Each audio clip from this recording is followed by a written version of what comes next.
They say the woods can change you. That there are places where the forest grows too old, too deep. Places where things aren't the way they should be. I used to laugh at that. But then I took a wrong turn.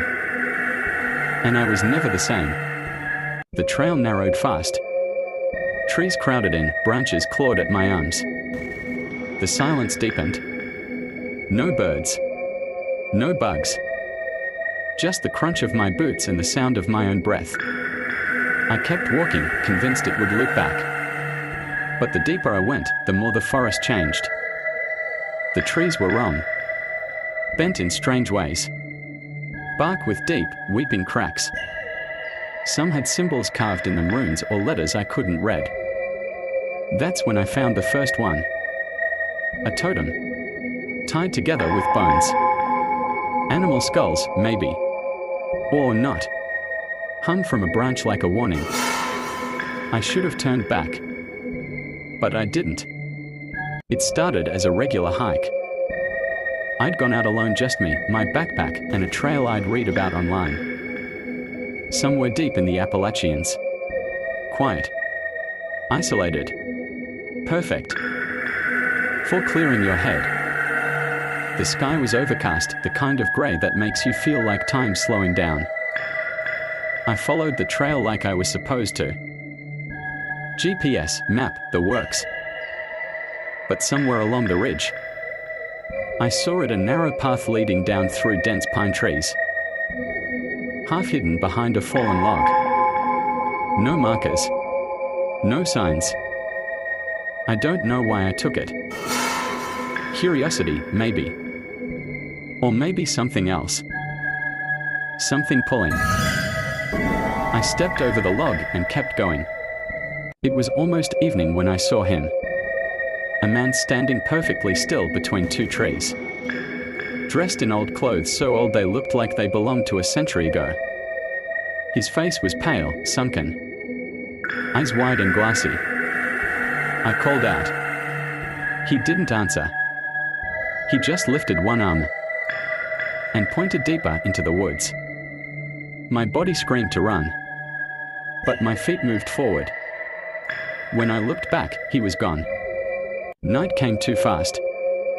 My watch said it was 4 p.m., but the forest was pitch black. I turned on my flashlight. The beam flickered like it didn't want to work here.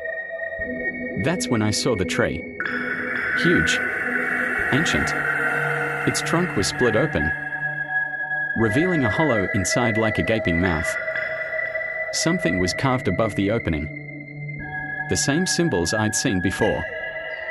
Inside the hollow, bones. Piled high. Some animal. Some not. Then I heard it. A whisper. Not in my ears, in my head. Come closer. I don't remember falling asleep. But I woke up by that tree, cold and stiff. Morning light filtered through the branches. But my watch said 3:17 a.m. I checked my phone, dead. Compass, useless. The map, torn. I started walking, trying to retrace my steps. But the woods had changed. The path I took was gone. Replaced by roots that twisted like veins. And trees that looked like they'd moved. Something was stalking me now. I'd catch glimpses of pale face behind bark, fingers curling around trunks. Always watching. Always just out of reach. By the third day, I think it was the third, I found it. A cabin. Crumbling. Covered in moss. The door swung open with a moan. Inside were dusty relics. Candles. Rope. Knives. Dolls made of twigs and feathers. And a journal. The handwriting was frantic. Pages filled with the same phrase over and over. Don't look in the mirror. Don't look in the mirror. Don't. That's when I saw it. A mirror in the corner. Old. Cracked. Covered in dust. And something moved inside it. Not me. Something else.